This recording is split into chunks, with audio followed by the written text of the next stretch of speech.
नमस्कार. नमस्कार. आपलं स्वागत आहे आयकॉन स्टील प्रस्तुत बिल्ड आयकॉन या उपक्रमामध्ये. आज आम्ही आलोत परभणीमध्ये आणि माझ्यासोबत आहेत senior engineer Pankaj Deshmukh sir. नमस्कार सर. त्यांनी सिव्हिल इंजिनिअरिंग सोबत MBA HR केलेलं आहे. टीचर. तो आणि त्यांच्याशी मगाशी गप्पा मारताना कळलं की ही मॅनपॉवर लेबर ओरिएंटेड इंडस्ट्री आहे. सो याच्यामध्ये माणसांचा संपर्क जास्त येतो, Yes, sir. जेवढा खडी, वाळू, वीट अशा निर्जीव गोष्टींचा संपर्क येतो आणि त्या सगळ्यासाठी हा शिक्षणाचा पाया मजबूत असणं फार महत्त्वाचं आहे. आणि नंतर ते स्थानिक स्वराज्य संस्था किंवा शासकीय संस्था त्यांच्यासाठी त्यांनी बरंच काम केलेलं आहे. सो त्यांचा आजवरचा हा सगळा अनुभव प्रवास आज आपण बिल्ड आयकॉन या प्लॅटफॉर्मवर उलगडणार आहोत. सगळ्यात आधी मला विचारावसं वाटेल ते म्हणजे तुम्हाला तुमची शैक्षणिक पार्श्वभूमी कशी होती? म्हणजे शाळा कुठली होती? कॉलेज कुठलं होतं? आणि सिव्हिल इंजिनिअरिंग या फील्डमध्ये येण्यामागची प्रेरणा कोणाची होती, ज्यांच्यामुळे तुम्ही या फील्डमध्ये आलात? माझं सुरुवातीचं प्राथमिक शिक्षण गांधी विद्यालय जिजामाता रोड परभणी येथे झालेलं आहे. त्यानंतर मी कॉलेज लाईफमध्ये शिवाजी कॉलेजमध्ये 12वी केली माझी. त्यानंतर माझे एक नगर अभियंता म्हणून दुधाटे साहेब होते, आमच्या वडिलांचे मित्र होते.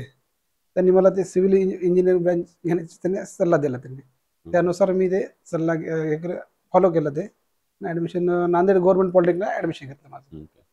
त्यानंतर त्यानंतर मग मी डिप्लोमा झाल्यानंतर लगेच 2007ला एक प्रायव्हेट कंपनी जॉईन केली मी एक्सपिरियंट म्हणून.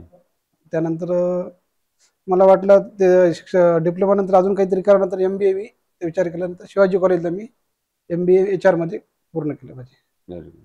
तो असा सगळा शैक्षणिक प्रवास होता.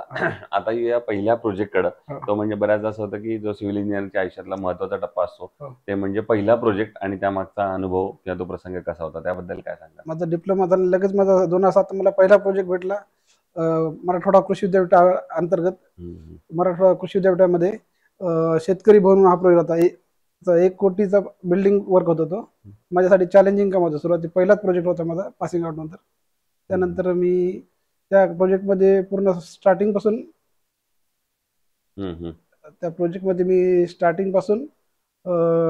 लक्ष देऊन तो काम पूर्ण करून घेतलं प्रोजेक्ट. सो आता येऊया काही तांत्रिक प्रश्नांकडे. त्यातला पहिला प्रश्न आहे म्हणजे आता तुम्ही इतकी वर्ष याच्या फील्डमध्ये काम करताय, यामध्ये कामगारांमध्ये अकुशल कामगारांचं प्रमाण फार मोठं आहे आणि अशा अकुशल कामगारांबरोबर काम करणं हे बऱ्याचदा धोकादायक पण ठरू शकतं. काहीतरी मोठी दुर्घटना पण होऊ शकते. तर तुम्ही या कामगारांबरोबर कसं काम करता? कशी परिस्थिती ती हाताळता? जेव्हा आपण फील्डवर काम करतो तेव्हा कामगार हा एकदम बॉटमचा आहे पार्ट असतो. त्यांना मॅनेज त्यांना त्यांची शैक्षणिक पातळी अकुशल असते, त्यांना ट्रेनिंग देणं आवश्यकता असते. त्या लोकांना पण त्यांना ट्रेन करून त्यांना जे काही साहित्य लागतात काम करते वेळेस ते त्यांना द्यावं लागतात त्यांना. आणि त्यानंतर त्यांच्याकडून स्किलनं त्यांच्याकडून काम करून घ्यायचं. HR चा भाग आहे. त्याप्रमाणे त्यांच्याकडून कायद्याने काम करून घ्यावं लागतं आणि ते लोक करून घेतात चांगलं. दुसरं, कन्स्ट्रक्शनमध्ये प्लॅन ही स्टेज अतिशय महत्वाची असते.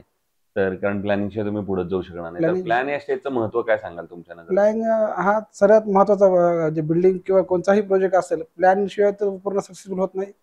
प्लॅनमुळे जागेचा आणि पूर्ण त्या कॉस्टचा आणि त्या युटिलिटीचा वापर योग्य होतो. अच्छा. दुसरं, तुम्ही आता रेसिडेन्शियलमध्ये पण पूर्वीमध्ये काम केलं होतं. तर बऱ्याचदा त्या कस्टमरचं असं म्हणणं होतं की असतं की आमचं बजेट कमी आहे, इतक्याच बजेटमध्ये बसवा. आणि तुम्हाला इंजिनियर म्हणून तर वाटत असतं की आपण चांगल्या दर्जेदार बांधकाम करावं.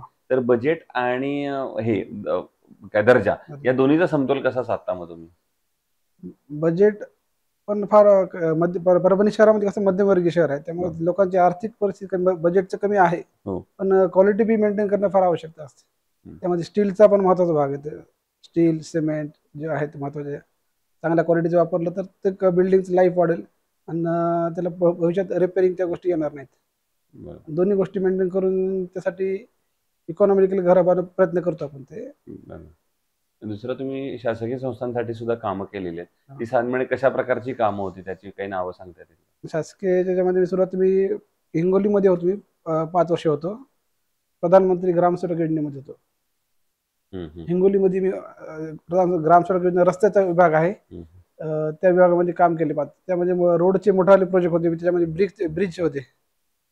नदीवर ब्रिजचे कन्स्ट्रक्शन होते आणि ते प्रोजेक्ट मी चांगल्या पद्धतीने पूर्ण केले 2 वर्षामध्ये. जे टाइम पिरियड असे टाइम पिरियडमध्ये चांगल्या क्वालिटीचे स्टील किंवा कॉन्क्रिटिंग करून सुपरविजन करून ते पूर्ण करून घेतले मी त्यांची. पुढचा प्रश्न जरा या प्रश्नांपेक्षा वेगळा आहे. तो म्हणजे असा आहे, की परभणी जिल्ह्याच्या विकासाचं विजन असं जर तुम्हाला विचारलंय, की इंजिनियर म्हणून, तर तुमच्या डोळ्यासमोर कुठले मुद्दे येतात, ज्या मुद्द्यांवर आता खरं तर काम केलं गेलं पाहिजे? क्षेत्र अशी कुठली आहेत? तर परभणीचा एक सर्वांगीण विकास पुढच्या 15-20 वर्षात होईल. परभणीसाठी सुरुवातीला म्हणजे परभणी शहर एक खूप जुनं शहर आहे, पण इथे रस्ते, नाल्या, अंडरग्राऊंड ड्रेनेजची आवश्यकता आहे. आणि परभणीलासाठी एक MIDCची आवश्यकता आहे. रोजगार कमी असल्यामुळे लोकांचं स्थलांतर भरपूर होत आहे आणि शैक्षणिक हब पण होणे आवश्यक आहे परभणीसाठी. तर विद्यार्थ्यांचं बी स्थलांतर होणार नाही, रोजगार पण होईल आणि बेसिक फॅसिलिटी जर लोकांना दिल्या, आणि शहराला बायपासची फार आवश्यकता आहे. शहरात ट्रॅफिकचं प्रमाण फार वाढलेलं आहे, त्यामुळे बायपास जर केला तर लोकांचे महत्त्वाचे प्रश्न सॉल्व्ह होतील. पण अशा वेळेला शासनानं काय पावलं उचलली पाहिजेत असं तुम्हाला वाटतं हे सगळं पूर्ण करण्यासाठी? शासनाने शासनाने याबाबत भरीव निधीची आवश्यकता आहे शहराला. लोकप्रतिनिधीने निधी आणला पाहिजे आणि नागरिकांना सुविधा दिल्या पाहिजे सगळ्यांना. बरोबर.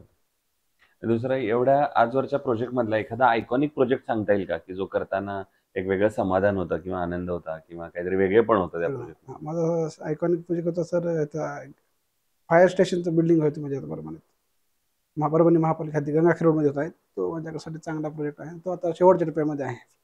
फायर स्टेशन बिल्डिंग होत आहे तो, आणि एक ब्रिजचा एक प्रोजेक्ट होता माझा, ब्रिज, नदीवर ब्रिज केला मी, तो एक प्रोजेक्ट. आणि असा एखादा प्रोजेक्ट आहे का की जो करताना काहीतरी अडचणी आल्या, समस्या आल्या, प्रॉब्लेम आले आणि तुम्ही त्याच्यावर कशी मात केलीत? हा, काम करतोय अडचणी येतात भरपूर, पण त्यावेळेस अडचणी आल्या तर सर्व संबंधित लोकांना विश्वासात घेऊन स्थानिक लोकप्रतिनिधी हे करून त्यांना त्याचं महत्व पटवून त्यांच्याकडून आयडियाने काम करून घेतात. रस्ते नाले काय अडचणी आनंद येतात. हो, ते तर आहे, या फील्ड मध्ये येतात. आनंद तक्रारी येतात भरपूर, नागरिकांना सोबत घेऊन सॉल्व्ह करावं लागतात. बरोबर. दुसरं, कन्स्ट्रक्शन मध्ये स्टील हा अतिशय महत्वाचा घटक आहे. तर स्टील निवडताना तुम्ही काय पॅरामीटर्स बघता त्याचे आणि मग ठरवता की हे स्टील चांगलं आहे, हे वापर? स्टीलचं महत्वाचं, स्टील कोणत्या कंपनीचे, त्याला ISI मार्क आहे का, तो कंपनी कशी रेप्युटेड आहे का नाही, त्याच्यामध्ये इलॅस्टिसिटी किंवा कोरोजन होत नाही, किंवा चांगल्या दर्जाचं स्टील वापरणं बिल्डिंगसाठी आणि कोणत्याही प्रोजेक्टसाठी महत्वाचा भाग आहे तो स्टील. बरोबर. आणि तो आम्ही त्याची गुणवत्ता पाहूनच आम्ही स्टील रेफर करतो. आणि आयकॉन स्टील तुम्ही कधी वापरलंय का आजवरच्या कुठल्या प्रोजेक्ट? आयकॉन स्टील चालू केले मी सर, आमच्या साईटवर ते चालू सांगितलं. मग कसं आहे त्यांच्या प्रोडक्ट बद्दल आणि सर्व्हिस बद्दल? जुन्या कंपन्यापेक्षा आयकॉन स्टीलची मला जरा क्वालिटी चांगली वाटली, त्याच्यामध्ये गुणवत्ता आहे, लोकांनी तेच रेफर करायला पाहिजे, आणि चांगली गोष्ट आहे. तो हे होते इंजिनियर पंकज देशमुख सर, आणि त्यांनी त्यांचा आजवरचा प्रवास आज उलगडला. भविष्यात सुद्धा असेच आयकॉनिक प्रोजेक्ट तुमच्या हातून घडावेत याच आयकॉन स्टील तर्फे मनपूर्वक शुभेच्छा. धन्यवाद.